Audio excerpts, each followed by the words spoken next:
Au dernier temps, il y aura des faux qui viendront, qui porteront vraiment ma robe, qui disaient que c'est moi qui est le Christ. Il disait que c'est moi qui est le prophète. Voilà Christ à la gauche, à la droite. Ngade na tikali na nzambe. Boyo kabangote. Teba bien matino te ko sabate. Comme et banda na moboko. Ko be na français fondement. Basa na malédiction automatiquement. C'est-à-dire nous sommes salariés. La malédiction est aussi motée la finance mais c'est la spiritualité. Et aux anglais pour nous. Malédiction c'est quoi tout follow là parce que soit quand ça soit ça maudite mais on a la simba na ngombo malédiction za côté OK vrai bala. Ngara malédiction na ngombo na ngara bala mais luka kimia di bala on a kimia te mo bali. C'est la malédiction mo boyo akala ngo e ba te mo stabilité na ndaba li bala zakati. Atako kwa ncho sengika oza na ye papa zandoki mama zandoki bango baba ndoki yosi kwa na ndoki bandoki nzambe entre yo na bango na lifaki ba fefa ba 40 na ba 50 ba betaka so tolo te ba kina ba gani ba 50 ba fa nganda ya ba 59 ba kina te que elle était femme d'un seul homme. Ah azalaka peka moi ça mobali moko. Qu'elle soit appliquée à toutes bonnes œuvres. Ayant élevé des enfants, exercer l'hospitalité. Laver le pied de saint, secourir.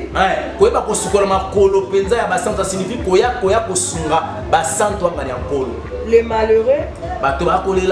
Pratiquer toute espèce de bonnes œuvres. Mais c'est difficile. Et c'est difficile. Pour se retrouver là, c'est un peu difficile. C'est facile. Ceux qui vivent génération, vous soyez à l'objet de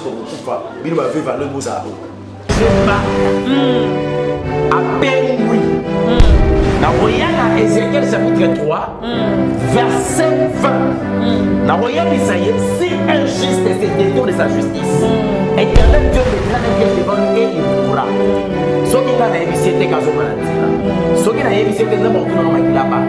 Ce qui est capé, la zipi, la session de sa si les gens ont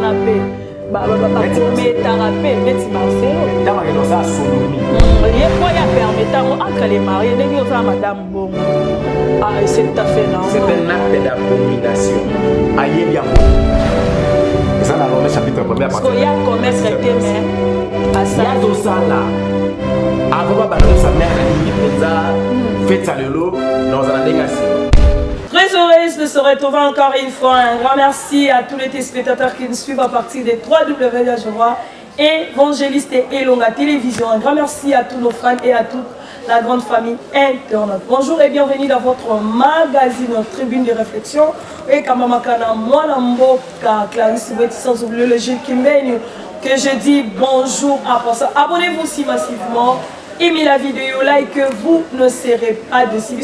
Elonga, Tolobaka toujours, Yesu Christ Motona Yambo, Yesu ne Motona Liboso. Voilà, je suis passé sur le plateau, je suis avec l'évangéliste Elonga, qui on va essayer de parler durant cette émission, de discuter, de réfléchir sur nos vies. Moi, moi, au Kokoso, moi, Boye, Biteo, et Zanga, Rabiso, évangéliste Loka, moi, Nzebi, Nakata, moi, Mituna, Oyo.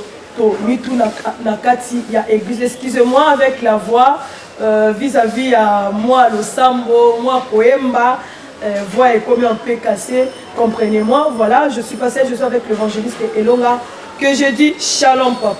Shalom maman Clarisse. Bonne nuit. Nambola Nzambe ça va, mais les pieds on a Kimi. Bonne nuit. Non, non, mon savoli Joachim ça va. Oh, mon savoli. Bongo, on ne pas votre alcool. Ok. Tu es un jouet. Tu es un qui apôtre. On a ça ministère. Pour le ministère, habillé mon saco. Ok. La liberté de saco, militaire. Joachim pour évangéliste Abraham Basali. Ok. C'est là qu'il se peut Joachim Baya.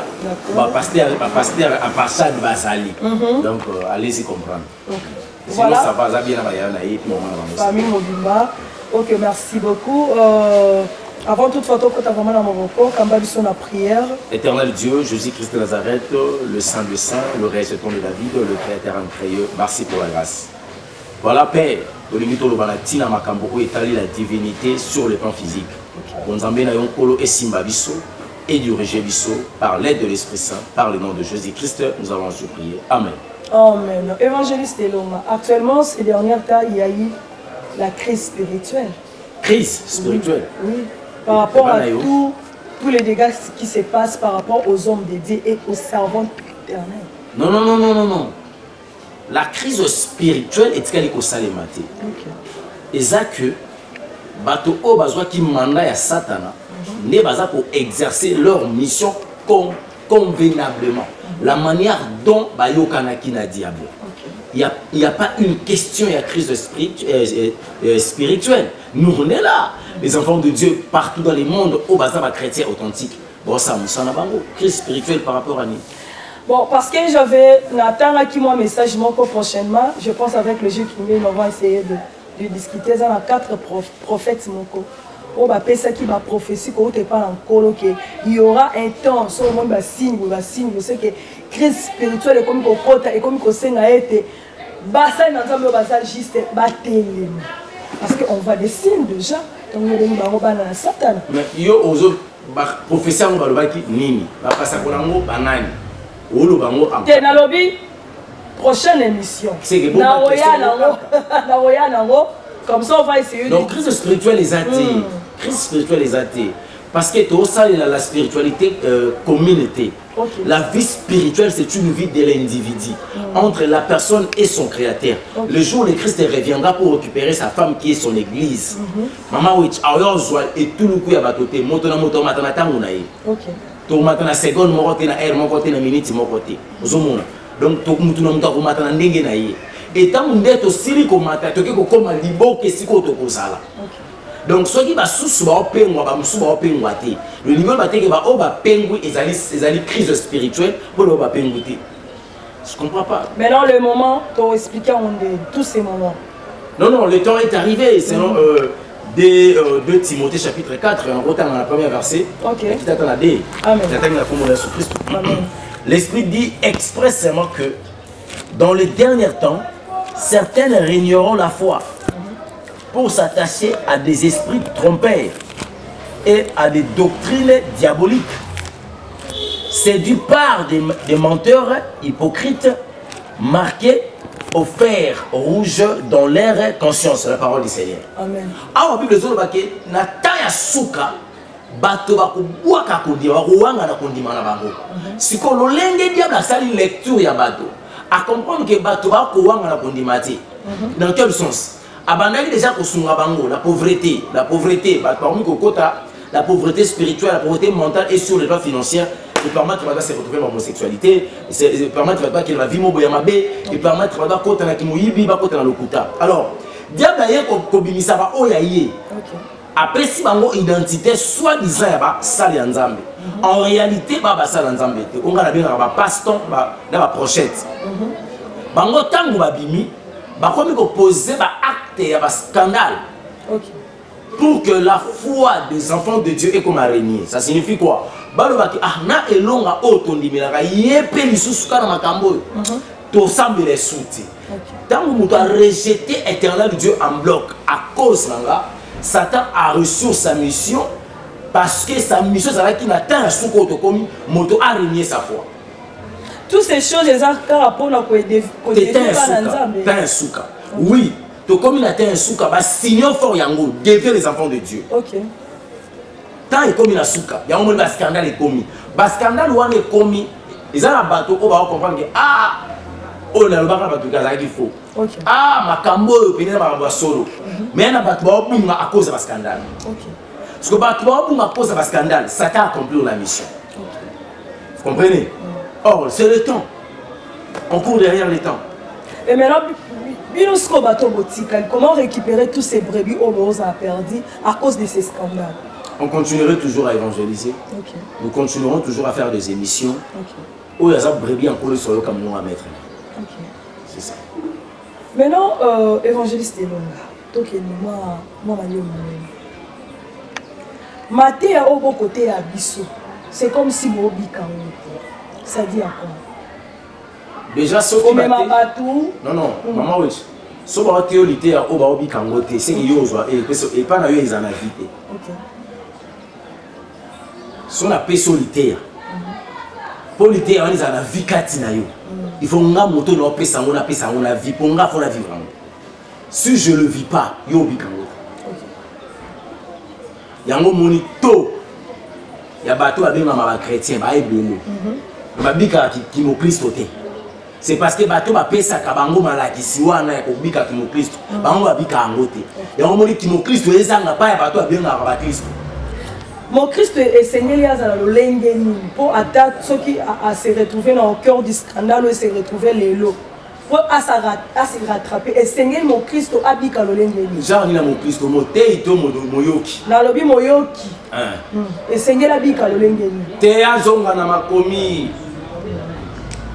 Et au dernier temps il y aura des faux qui viendra. Qui porteront vraiment ma robe. Qui disait que c'est moi qui est le Christ. Il disait que c'est moi qui est le prophète. Voilà Christ à la gauche, à la droite. Ngane na tikali na nzambe. Boyo kabangote. Tant qu'on a un scandale, à ça la lecture. Parce que moment où Christ a zonga, même les anges, même le 24 vieillard et le 4 autres vivants au bazar entouré naïe, mais il nous avait déjà aidé à faire sa biso ba ilembo. En tout cas, ce que l'on était et bimisi ma casse à la preuve du Moliambo. Donc, ma rambo, tout le monde a ma casse à un zéto, tout le monde a l'onaki. Kalami n'était moumeligi et bon, t'as ma pote au liam. Malgré qui m'a remis ce moment, c'est encore le débit. Là, c'est encore le débit. On n'est pas encore arrivé à la fin. Pour arriver à la fin, il faut pas boire Kabiso le batourma, Kabiso, Tokotaboloko. Et au finish, l'évangile, il faut se répandre sur toute la. Tout maintenant, donc partout dans le monde. Pourquoi partout dans le monde? Pose à l'essai quand on a quoi qui débat le Kitayo Kagité. Donc, mon temps pour se justifier à Zate, mon temps va condamné par défaut à Ozalate. Et Zate qui on est dans ma boule, on a les becs à voter, mais ce qu'on a besoin d'embêter, pour condamner avec les fondés. Donc, le faut comme partout.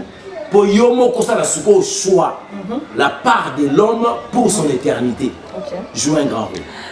Évangéliste et l'homme. Bataille, mais est-ce qu'on a bataille? Bataille, tous, ma camarade se sont ça à l'élo pour ne pas citer les noms, pour ne pas citer les faits automoni, autobiki, parce que les gens à réseaux sociaux de tout le temps. Vous voyez qu'on a propagé dans ma bosse à la tête. Mais c'est parce que vous avez un caractère de Jésus-Christ, où ils allaient ma commune et la carte de la Bible. Tu vas bien la matinée, tu es aux abattés. Ok.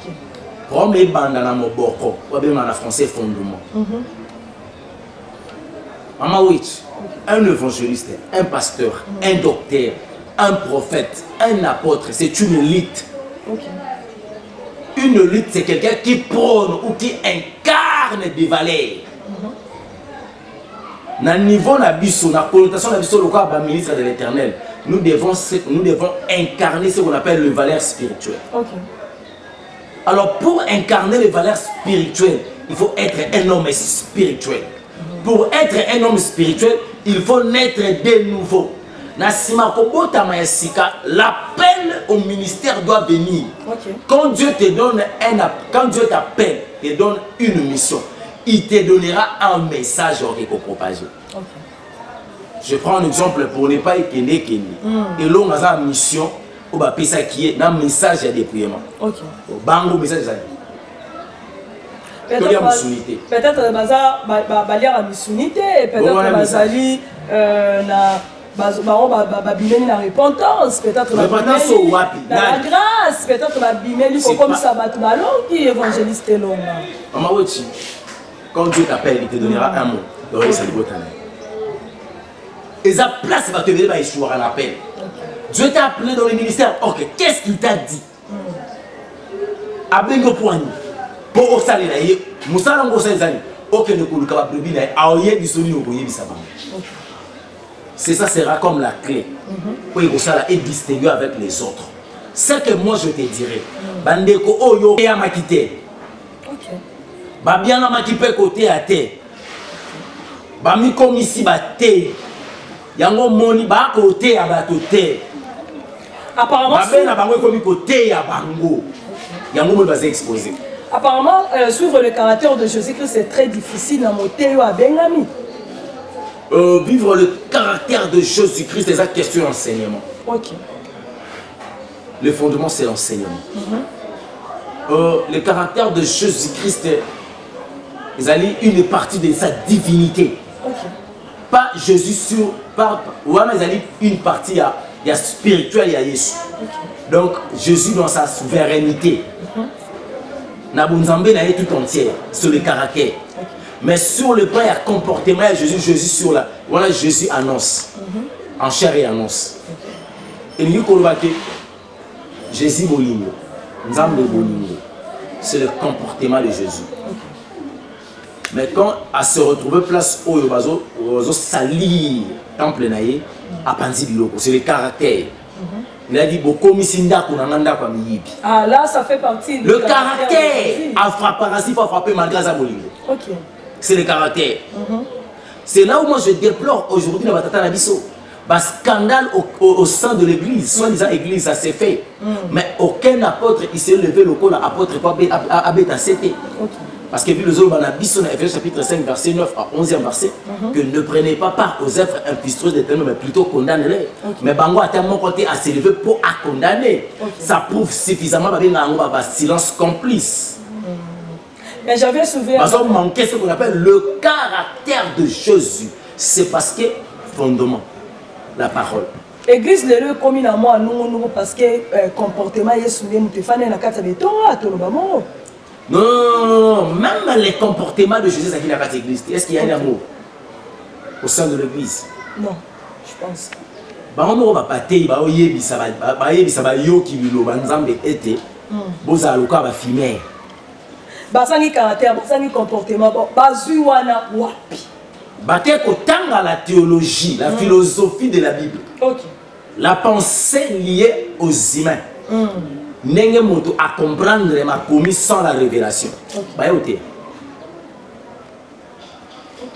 Ensuite, tu lis ma prédication, la majorité de ma prédication scientifique. Ça touche l'intellect, mais ça ne touche pas l'esprit. Voilà, il y a moi théologie, il y a spiritualité. La théologie de toucher l'intellect. Okay. Mais ça ne touche pas l'esprit. Or, la parole vient pour toucher l'esprit. La délivrance spirituelle doit commencer par la révélation de la parole. Car c'est cette parole qui est un langage mot caché. Mais c'est pas pour comprendre ma rambote. On parle dans le monde de la folie. Mais on parle dans le monde normal. Ça signifie aussi au niveau âme. Or, là, c'est persuader l'âme de la personne avec l'art de parler et l'art de communiquer. Voilà pourquoi ils ont créé les apparences et pour permettre bango. Mais il faut moto andima à partir de ce qu'on a touché par l'esprit. C'est là où le problème. Donc, la théologie n'est détruite bango makas. Évangéliste. Jésus. La cabotte. La cabotte. Voilà.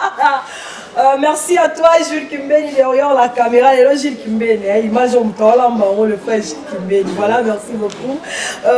Merci à toi, maman Clarisse et Enoch, mon séjour à Kinshasa, le millionnaire. Je te salue là où tu es. Voilà, évangéliste Elonga. Parlons un peu de l'eau. Tokotana si maman Moukena Makamou et Taliba orphelin. Et on peut expliquer que si on a poussé au monde les années pour la côte à Penza, on a mozindo et on tourne dans la main. Au monde, ça signifie faire le bien aux autres. Les démunis, le veuve ainsi que les orphelins. Il faut l'exposer. Non. Bible dit le qui sont le beau à gauche et si à droite et batté. Sur Jacques chapitre 1er verset 27, clair que c'est la religion pire et sans tâche. C'est assister les orphelins et le veuve. Mais il s'agit des veuves. Parce que tout le monde prend la bangote. Si on retourne pour mon verset Pénérizala. Non, nazo yawan. Pour publier en parce qu'aujourd'hui, l'église, le pasteur, comme ceux qui na quelqu'un na mokusse ba ndeko batile ba mama moke esprit batia mona bilili na surtout ba mona ke et c'est lui qui bilili wana ba mona ke ba ko soutenir ba fait est-ce que ça biblique? Non, ça biblique et ça fait faute na bangote. OK. C'est parce que bato ba otinda ba osenga ba mola que ça va na otinda Kasi c'est insuffisant. Ce que moto peut ake kosomba bilo pona kosonga bana wana. Tango akomi. Alors ça la vidéo pour Alex la mokilike. Soko za ne siko lukabatina. Bilo on est koma tinda pe awa. Pour image kutu yango. Quand Dieu parle des orphelins et le veuf dans la Bible, abale ko kabola na bana auto obota biologiquement. Na comprendre question. C'est-à-dire quoi? Tant on mito suna bango, pourquoi il faut topesa bango bilambo to sito leli. To bilambo to sito lati. To roki ko zo bango lo lenge mo côté na bano biso to boti na kata bandaka. Oh mais aimer ton prochain comme toi-même, c'est ça. Ko pesa bango ka o to sito lembi yango eza malamu te. Mais ceux qui peuvent baby tes ama bête. Ceux qui peuvent baby tes ama bête. Oh, ce que yoku to sangi na yeli ekutu o e baby tes a bien. C'est comme ça. Le niveau le baquet, ce qui possibilité à ko sala, ko sombe la bango ndenge mo ko sombe la mwana na yanda. Somba. OK. Ce qui peut o ezana ndako ya bien, motori ko lata mi propre. Pesa. OK. Mama wechi mokabi ya malonga akabakate, soka silisi ko lia toni ndakabi wana mokabite. Ni ba soka tonda kitanga akabate. Mokabeza moto o na na yebili soka kotonda to kotonda ta bengo bolia. OK. Kopesa moto oyo osanango. Et à ma bête, la Bible nous a dit dans le livre de 2 Corinthiens chapitre 9 verset 7 que l'homme doit donner comme il a résolu dans son cœur. Ni contrainte, ni murmure, parce que éternel Dieu aime ceux-là qui donnent avec joie. Même pour donner les orphelins, oui, c'est un acte. Okay. Ah, on appelle ça la mère. Ah, quelque chose non, on va OK. Faire le bien aux orphelins dans mon tour la biso photo yé ba que ezali moko ya religion pire. Tout ça pour accomplir la parole de l'Éternel. Dans quel sens? Éternel Dieu a dit que je suis le père des orphelins et non le mari des veuves, mais le défenseur des veuves. C'est quoi les maris on est où ta? Ba bato batanga la Bible était la bimisam. Les maris de veuves. Isaacaté. Il a dit, je suis le père des orphelins et le défenseur des veuves. Okay. Jésus est le mari de l'église, le pou de l'église. La femme de Jésus, c'est l'église. Ce n'est pas les veuves. C'est lui qui défendait les veuves. Alors, quand Jésus, tellement que Christ ne portera pas encore le corps humain, le corps physique, le corps charnel, pour aller aux orphelins sont en charge. Alors, les Kananzela, les Kananzela, motema wana ya kosunga bango yé to ko sabola. OK. Parce que mabe ya bola mongo to sala ngo na lolenge to sala po bato amuna ke to sali. Ozomona wana mabe. Et c'est comme si le lot et puis excusez bande comme sous ba sala bola mongo ndeni.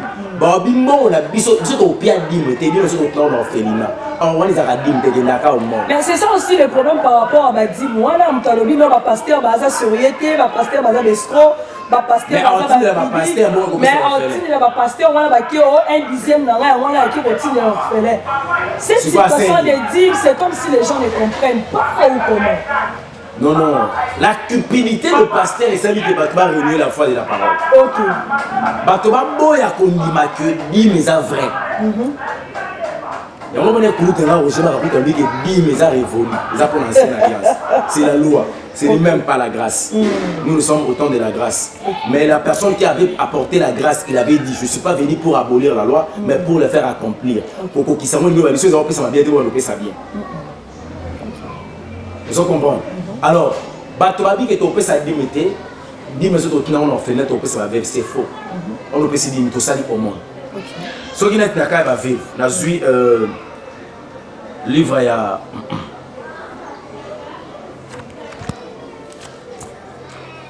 1 Timothée chapitre 5. J'attends là. 1 Timothée 5 combien? On a parti à 3e verset. Je lis au nom de Jésus-Christ. Si une veuve a des enfants. Combien a-t-il à 10? La bandit, honore le veuf qui sont véritablement veuves. Ah, mais ça les mêmes ya na baso ba kufela mibali oyo penza ba kufela mibali. Est-ce qu'il y a un peu la bateau Barabaza va faire vite ni bimisi veuve? Il y a un bateau allié à Mobali pour me commis sa veuve, véritablement veuve. Amsou pe boy bana babengana pour na kindo ka se retrouver quand la quand on a ba veuve, c'est ça aussi le problème. Na angle wani koza mususu. Mais ngalo ba blague non, maman yi mondo allé Mobali ali kele mabutu. Ami commis si veuve, on a véritablement veuve. OK. A veuve. Ce qu'on pense à la véritablement veuve c'est né. Voilà le rôle Mobali na moment et c'est que là. Kolo pena kaboli bino divorce et koti. Et puis ils ont un mariage consommé. Et a été yakato fan na mobali akufi o veuve. Te o fait la mobali te pour qu'on aille libala na te. OK. Faut pas boza ba mobala maki. Voilà, baisser la kiodote. OK. Pour cela na période wana ko na iba moto za veuve. Donc banda vous allez la femme libre. Tu ne peux pas avoir la femme libre. Si on appelle ça qu'on est d'autres, qu'on fait le mobile, n'engenza malini la volonté naie, né au commis veuve. Mais ça a des éléments constitutifs de la vraie veuve. Et ça n'a pas de sens. Mais évangéliste est long avant de continuer le passage biblique. Et ça là parents sous le lot, balance sous le lot avec nos parents là va se retrouver quand la clique mon place la veuve bazali. On appelle la veuve. Tu vas pas veuve bon qui veut vous entend toi yo tiki la bobo na to ça. Et voilà ce que tu as dit pour soutenir le vieillard. OK. Pour soutenir ma vieillard, ma bêtise, on va dire 1 Corinthiens 5K wana. Na 1 Timothée chapitre 5. La première verset, tant le premier verset, Ne réprimandez pas rudement le vieillard. Bon bengana bampakate. Basa na malédiction automatiquement. C'est-à-dire nous sommes salariés. La malédiction est aussi motée la finance mais sinon la spiritualité. OK. Aux anglais pour nous. OK. Malédiction monsieur ko tout follow là. Parce que pas quand ça sort ça maudite, mais anga simba na ngambon malédiction za côté. OK, breba là. Nga malédiction na ngambon na bala mais luka kimia libala on a kimia te mobali. C'est la malédiction mo boyo akala ngo eba te ngo stabilité na ndako libala nizakati. Atako kwa ncho sengeli kara andokana oza na ye papa zandoki mama zandoki fandi na ye bango baba ndoki yosi kwa na ndoki bandoki nzambe entre yo na bango na lifaki. OK. Voilà 4 si une veuve a 2 enfants ou de petits enfants qu'ils apprennent avant tout à exercer la piété plutôt envers leur propre famille. Et lui comme que soki maman va faire mobali ana bana tope ba koko il faut ala kisabango kozala na botosi kozala mosantu na kata libota ya teke batata na bino tine bazonyo ko la biso bokenda kuna te tane ba boto biloko nyonso te la kisa apprendre bana de vivre une bonne vie à l'égard de la famille na bango. OK. Et à rendre à leurs parents ce qu'ils ont reçu d'eux. Bana pe bazongi sa baboti o bazwa ki kati baboti. Ceux qui bazwa ki siko la jalousie, bazongi ça. Ceux bazwa ki l'égoïsme, bazongi ça. OK. Les parents et belé le baza ba victime ya o bango malona kati bana sans que ba yeba. OK. Car cela est agréable à Dieu. C'est là qui est véritablement veuve et qui demeure toute seule. Mais son espérance à Dieu.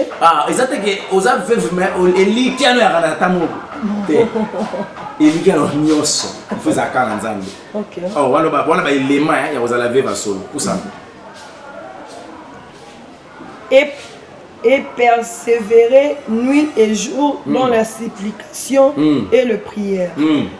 Mais celle qui vit dans le plaisir est morte. Musique aux la réunion. Les 8 mars aux la barre. Au plaisir. Vous avez vendu. Or ta vie faisait et comme tant comme vivre ta vie fait m'a consacré pour l'ensemble. Ah bon? Pour y soit défendre. Et non pour vivre dans les plaisirs, surtout il y a l'immoralité. Donc et comme le roi Tobinga le roi ba maman ba bi bonza na kati tonga. Et c'est lui au comme consacré, lui sur on nzamba hôtel lui sur un hôtel au liboso. OK.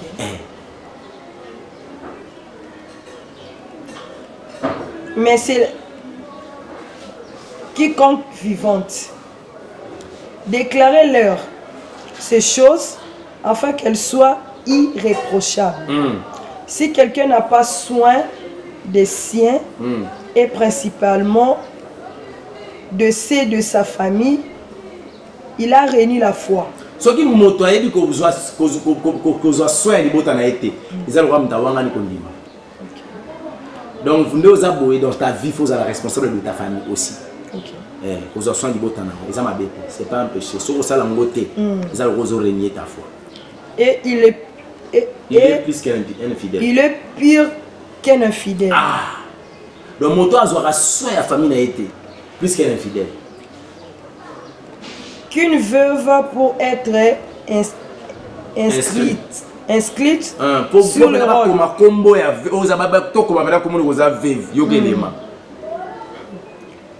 N'est pas moins de 60 ans. Ah, bah 40 ans, bah 59 ans, bah considérer veuveté. Mais ça, mon colo a su mon bac. Ah, passer de 60 ans. Parce qu'on a mis moins de 60 ans, Bible. Maman, tu m'as cramé, il faut égliser terre. 40 ans, tu as vu des décisions dans la tête. Père, moi, c'est ça hollandais. Ah, tu as mais ça là-bas, si bon. Ah, la musique. Et ça là-bas, si on peut avoir 40 ans, je connais ma mère, une maman, elle vit. Je le salue à passer à 39 ans, maman. Ok.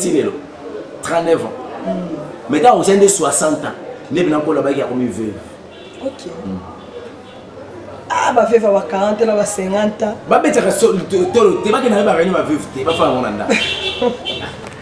Il y a 59 ans qui ont qu'elle était femme d'un seul homme. Ah, azalaka peka moi ça me va limoko. Qu'elle soit appliquée à toutes bonnes œuvres. Azwaka tango na ino sa kokota na kati ya misala ya malamu. Ayant élevé des enfants, exercer l'hospitalité. Alakisaka bana na ndenge ni ba yambaka bato. Laver le pied de saint, secourir. Koyeba kosukola makolo penza ya basanto ça signifie koya kosunga basanto ngani ya nkolo. Le malheureux. Bato bakolela. Pratiquer toute espèce de bonnes œuvres. Oh, pena salaka makambo nyonso ya malamu. Mais c'est difficile. C'est difficile. Pour se retrouver la veuve à Mololeng, c'est un peu difficile. C'est facile. Ceux qui vivent génération, vous avez l'obligé de vous c'est que ça peut s'aligner sa tête et soutenir ma veuve par rapport à la verset. Mais est-ce que ma tamboli bon? Si ma tamboli bon, t'es bon. Let's y aller. On va tout ça. Voilà, merci beaucoup Gilles Kumben. Il a un mot Nassine, on chute déjà. Voilà, évangéliste et l'homme. Maintenant, parlons kaka, pour te rattraper, moi déjà je vais signaler par rapport à la lumière, on chute. Les lois, église, pasteur chrétien. Pourquoi bazata na moi ndingisa monte ya kosala mo eloko moko boye pona kosunga ape bon fela ningo l'église catholique na ba protestant na sala ka ba musulman tout consort. Église catholique, église musulmane, protestant et l'équipe église des revenants en bon. Baba politicien. Évangéliste.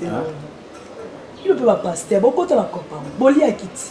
Ba côté beto. Non, bali a quitté. Ba comment peut ba politicien. Ba sala. Tout ce qui va gagner on a bango ba ko sauver ba amte ba ko sauver ba poche na mabota na bango parce que yozo ko yebisa ba kabomba sangisa ba mbongo pour se dire ba faire en attente mais je connais le pasteur bana ba biloko wana Marcelo azana ofendina na ye Marcelo azana ofendina na ye il y a des pasteurs. Non, les écoles peuvent un peu partout. Tout le monde a peine à tout le monde a une école chrétienne. Et ça, c'est un hôpital, moi, quand on m'y balai à pasteur, moi, quand on non, il y a question à vision, il y a question à vision à chacun de nous. Et puis, on a un bon collègue qui est. Nous sommes collègues qui sont mais la majorité, attend qu'on le bébé, ça, c'est pour bazar pour ça, bon. Soit salé en haut, il faut que nous soyons revenus, pour à comprendre, pour nous gagner. Parce que nous faut que le senti que nous avons le lengo. C'est que catholique et chrétien na vivre. Na masumu, na bobik tout ba. Na masumu, na bobik. Voilà, merci beaucoup. On arrive à la fin de cette émission. Abonnez-vous si massivement, aimez la vidéo, likez, vous ne serez pas déçus. On arrive à la fin de cette émission. Un mot évangéliste par rapport à cette émission. À la prochaine. Voilà, merci beaucoup. Un bon séjour à toi. Enoch et maman Clarisse, on a pu vraiment ma séjour kitoko. Sans oublier, bande surtout Bayaki, côté à la mission de ministry. Voilà, le frère Victor et bientôt son épouse. Oh, Tozo Baya. Et là, on n'est pas dit bientôt, là, je crois c'est samedi.